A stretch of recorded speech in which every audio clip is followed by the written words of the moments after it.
Anybody who didn't go in was shot on sight for cowardice. We went over and we crawled.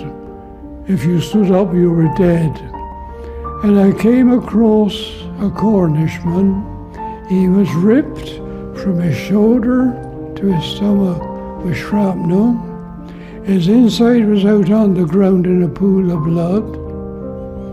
He said, "Shoot me." Before we could draw a revolver to shoot him, he was beyond all human aid. He died. In 30 seconds he died, and he just said one word, "Mother." And that haunted me all my life.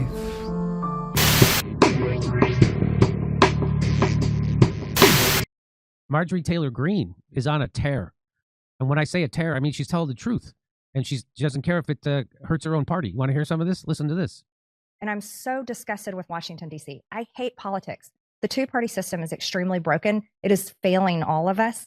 And when I look at, here goes another $100 billion to Ukraine or $30 billion to Israel, but yet nobody can afford health insurance premiums. And then I'm getting yelled at by my Republican colleagues for saying that out loud. I'm like, this is insane. Whew, now you see why she's the craziest woman in Congress. Marjorie Taylor Greene, realizing that the right and the left are two wings of the same predatory raptor bird. Isn't that amazing?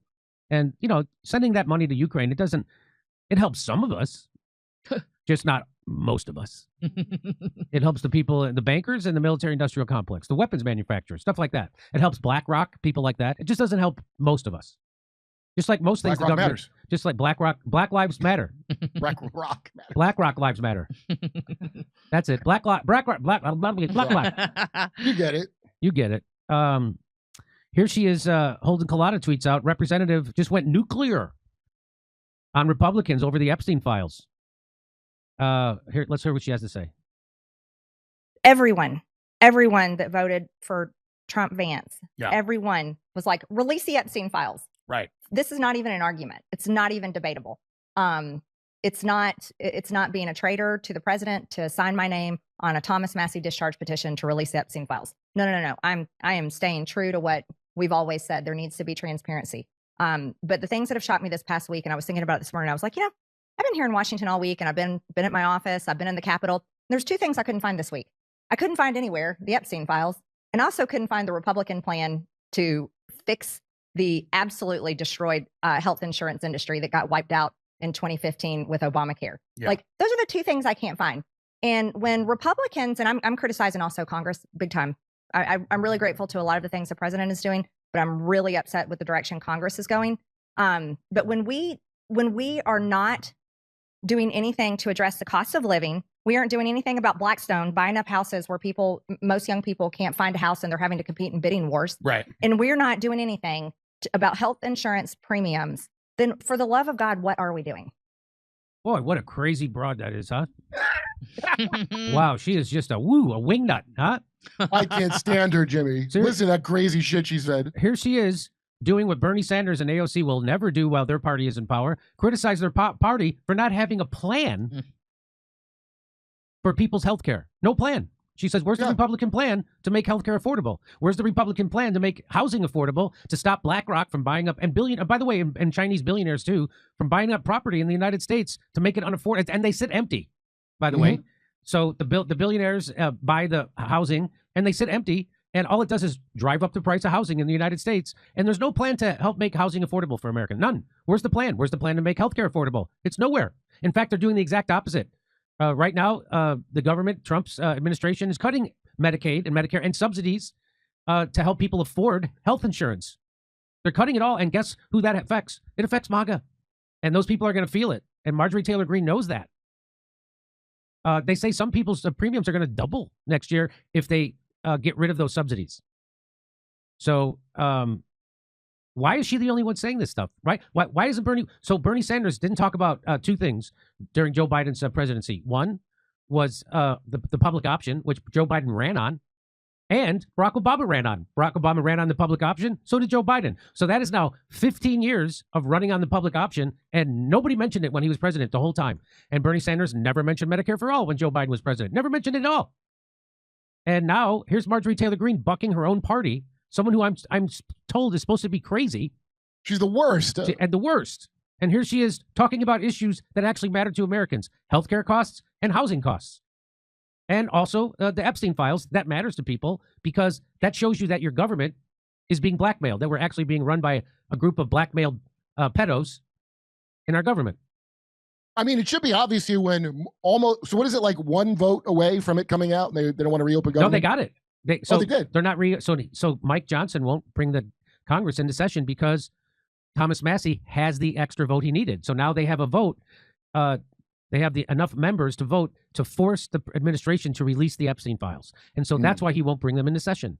Do you see his Grindr messages got leaked? Yeah. Mike Johnson? Yeah, we just did a video about it. We did a Mike McRae did I just dropped it today. Here's the I mean, we don't know if it's real, but like, what is hard to believe about any part of it? It's the headline is the bizarre Speaker Johnson's bizarre reason for having a gay dating app on his phone. He said it was just so he knew where the homosexuals were and he could stay away from them. Is that true? That's what he said at our phone call. I was going to say, it sounds like Mike McRae said it. Jimmy, I don't know if you know the penalty in California. So, like, if you're 30 and you don't have health care, you didn't pay for it. You have to pay a fine. Yeah, you pay $900. Or and then get this. So let's say I have a poor family. Like, I grew up poor. Our family, I remember when we finally got health care, and we couldn't believe it. I drank powdered milk till I was in like 5th grade at least. And so they said $450 per dependent child under 18 is your fine as well. I mean, that's a lot of money, $450. That's a lot of money. And your kid still doesn't have health care. You're better off putting a fake name at the emergency room currently for a lot of conditions. You're better off not using, even if you have that shitty insurance with the $40,000 copay, you're probably better off putting a fake name in the emergency room. Here, she's got more to say. At the same time, the relentless bombing of the Palestinian people, and many of them. Oh, hold on. So, okay, well, that's the first segment. Here's the next segment, Marjorie Taylor Greene. Now, Marjorie Taylor Greene is out-lefting the Democrats by a mile. Mm-hmm. Marjorie Taylor Greene is proving to be the moral conscience that the Democratic Party does not possess. And here she's going to prove it to you. At the same time, the relentless bombing of the Palestinian people, and many of them have been just innocent people. They're not Hamas. They're literally women and children, and you can't unsee the amount of pictures and videos of children that have been blown to pieces and or they're finding them dead in the rubble. Those aren't actors. That isn't fake war propaganda. It's very real. And I think that is equally horrific. I want to see an end to it, and I think most Americans do. I mean, how dare she want to see an end to the bombing of children in Palestine? That is anti-Semitic. Yeah. In fact, wanting Israeli soldiers to not be blown up in that effort, also somehow anti-Semitic. Just defending Palestinians, who are by definition Semitic, that is also anti-Semitic. It's true. That's all true. And just like when the Democrats, space lasers. Just like the Democrats, when they didn't want you to do something, they called it racist and sexist and hate speech. Now Donald Trump is calling it, and the Zionists are calling anything they don't like anti-Semitic and hate speech. Isn't that something? Blowing up Semites is not anti-Semitic, but saying maybe we should control our own spending should. Here's another clip from Marjorie Taylor Greene. She was on Tucker Carlson, and here she's going to be talking about the pressure she's received. Let's listen. Since I've become a member of Congress since 2021, we have voted on 22 resolutions for Israel, 22 of them. All kinds of resolutions, denouncing anti-Semitism, supporting Israel. We voted on 22 of those. We never vote on resolutions proclaiming great things about America or defending certain Americans or defending Americans in general. But we have voted on 22 resolutions in the House defending Israel. How many of you voted yes on? I don't know my exact record.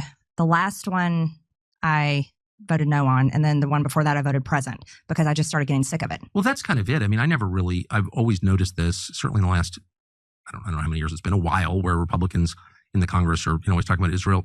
I'm not against Israel. I've always liked Israel, so I haven't really noticed it. Okay, fine. Love Israel, love any country, whatever. But it feels like something has changed? Like why? And clearly it has for you. What is that thing? Well, I think here's the situation. It's coming to a point where it's so obvious all the time in everyone's language, the social media posts they put out, the statements that they make. They have to proclaim Israel. They have to proclaim their faith and loyalty in Israel and how they, Israel is our greatest ally. And it's a statement that has to be made over and over and over again, to the point it's becoming like, wait a minute, what about our own country? What about our own people? And we have so many problems here in America. And we talk about this all the time. $37 trillion in debt. Just like you and I were speaking before, our kids' generations. My kids are 22, 25, and 27. And our children's generation, they can't afford rent. They can't afford to buy a house. They can't afford insurance. They can't buy a new car. They can't find a good paying job. They're living month to month, paycheck to paycheck, credit card bills stacked up. And they literally look to the future going, how am I ever going to realize the American dream? And it seems hopeless for them. But then in Congress, everyone is chasing and pursuing and proclaiming their loyalty to a foreign country. What a psycho. Yeah. I don't know why she hates Jews. I don't get it. Butch body bitch. I don't get it. Israel's our best friend. Can a best friend control your spending and what you say? What isn't that what best friends are for? That's what my best friend Israel does. I mean, what's the meeting? What's the meeting about American politicians wearing a barcode at an AIPAC meeting like an Amsterdam hooker in a storefront window? I don't get it. Nothing. Legalize it, I say. Here is Marjorie Taylor Greene says she's felt more pressure on Epstein petition than any other issue. So before we get to that, let me. Why is Marjorie Taylor Greene the only one addressing the fact that people can't afford houses, people can't afford rent, people can't afford car payments, find good jobs, people can't afford? So what? I mean, since 1980, coincidentally, it used to be productivity and workers' pay were conjoined, right? So if you more productivity, the more money the company made, more money workers made. That ended in about 1980, and a lot of that had to do with the Powell memo. We'll get into that, but so now it's productivity, corporate profits keep going up, workers flatlined. So now there's no more middle class in America. Now there's rich and poor. And everybody said the middle class is what made America great. And now they squeezed them out. And why is she the only one talking about this? That doesn't blow anybody's mind. And she's demanding that they have a plan. Who knew Marjorie Taylor Greene would be the my new favorite politician? This is called people say, oh, horseshoe theory. Okay, horseshoe theory is what people say to try to shame you when you come together with fellow Americans around a shared value and an idea. So that's what people say. So when the left and the right starts to come together, they go, oh, horseshoe theory, which is supposed to scare you and stop you from. What does that mean? The extreme right and extreme left come together in horseshoe theory, and so you're just like the extreme right, or the extreme right's just like the extreme left. No, that's called the people in America coming together. That means you screwed up so bad as the elite, which is it means chosen, by the way. That's what elite means. You screwed up so bad that people that hate each other came together. That's what that means. That's exactly right. And that's the real power that the elites possess right now, is that they can take people from opposing ends of the spectrum and unite them in the middle by just being privileged psychopaths that they are. And they're the only ones who could have done it, whether they realize it or not. It's true. That's true. Yeah. And so, again, kudos to Marjorie Taylor Greene and Tucker Carlson. And we're the lefties. We're the Democrats. They're not lefties. People who are Democrats are not left. Just so you know. They're very right. They're very authoritarian. They're very fascist. They're the brand. It's a boutique item. Yes, being a leftist. So, and if you'd like to hear my jokes about this, come see me in Irvine on October 19th, Australia, Burbank, California, the day after Thanksgiving, Pottstown, Pennsylvania, December 6th, and we're going to be in Waikiki, January 11th. So now I'm going to do this. Could you put this with that in the first clip I did with Marjorie Taylor Greene about the Epstein? Remember I played the Epstein clip? Because here is Marjorie Taylor Greene saying she's felt more pressure on Epstein petition than any other issue. You know, my signature is on that discharge petition. And so she signed the discharge petition, Kurt. So there's 200. Now I guess there's enough. What do you need? 218? He's got them.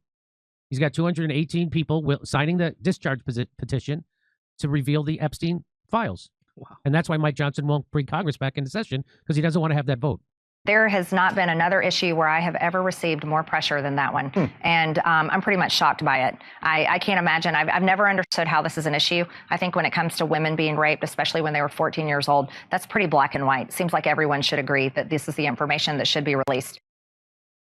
Good, national security. Look, she looks like Katy Perry after a booster.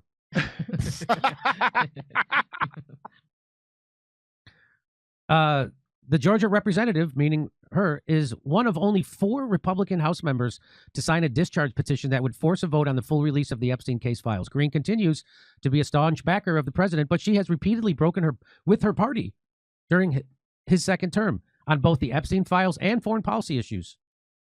And now healthcare, housing, and jobs. She has previously stated getting a lot of pushback from the White House over supporting a discharge petition. Why would that harm Israel at the time when they need help the most? So you remember the pictures of Trump at the I think it was Clinton's kid's wedding, and they're all hanging out with each other. Yeah, they're loving each other. And I thought that was at Trump's wedding. Maybe that was Trump's wedding. At the end of the day, he's going to protect his class, which includes the Clintons. I hate to tell Marjorie Taylor Greene, but if you were ever friends with Hillary Clinton, anything anyone ever does from that point on is suspect. Doesn't matter if you're pretending to be enemies now. So I mean, maybe you got a secret plan I don't know about, but I don't know about it, so I'm going to call you out, So good on Marjorie Taylor Greene, doing good work. Okay. By the way, she never said the thing, they wrote that book, Jewish Space Lasers. Oh, the space lasers? Never said that. That's not a thing she ever said. Isn't that amazing? She talked about like them, PSE&G, and she mentioned the Rothschilds, who, by the way, are a despicable family. And so then they pin that on her, this insane smear of a thing she never said. Okay, over to Steph. Fantomos Fanto, change the show name to JD and Sheriff Kerp. Thank you for that recommendation and nice emoji.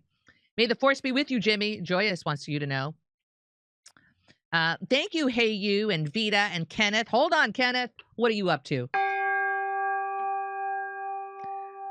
Let's go here. Vinton, JM. The only way there can be peace in Palestine is if they go back to 1945. Am I right? Oh, I read that one too. Thank you for that one. And that was from B-Man. Thank you, B-Man. Remember, Biden brought the draft back when he came into office, B-Man. And I think that's only, is that male and female or just male that have to sign up for that? I'll have to look that up. Have you considered, Jimmy, having Michael Yon on your show? He'd be a good guest. Luna Lager. I don't know who that is. I don't either. I'll have to check it out. Thank you, Luna Lager. Wanting affordable health care is anti-Semiticable, Jimmy. I agree. Jeez, don't talk about Jews like they need the income to fuck over children. Zyklon coming in strong. Especially Zav. I don't know, specials SOV. Zionist has taken over the Congress, the Senate, and the judiciary. Remember, oh, I read that one, B-Man. And this is Dirty. Hold on, Dirty. Dirty M. She's going to need more security. Thank you for showing love to MTG. We're all fighting for our children and the future of this beautiful country and true freedom. Love to you. And you know what? Special reminder, if you support MTG, tweet at her, tell her she's got to come on our show. We have been reaching out to her, trying to get her on. If you know her or you're supportive of hers, please go ahead and mention the Jimmy Dore show. We'd love to have her as a guest. Also, Massey, we've reached out to Massey, and we'd love to have him on the show. I saw the documentary about Thomas Massey. Made me like him a lot more. It's a short one. It's only like 45 minutes or something. But you really find out who he really is. And I think he's a solid guy. I don't say that about politicians often. I used to. I don't anymore. But he seems solid. He seems willing to buck his own party, just like Marjorie Taylor Greene is. Isn't that something? I mean, right now, Marjorie Taylor Greene would be the kind of president we're looking for. Right now, she would address the issues people care about. I wonder if she'd still give an extra $200 billion to the criminals at the Pentagon. But who knows? I bet you she only wants happy interviews. Just pleasant, happy interviews. I'm just trying to have a happy time. What is? Oh, yeah, hit the button. It's the last button, I think. I don't want to have an unhappy experience with you. Play that again. I don't want to have an unhappy experience with you. I hear you, sis.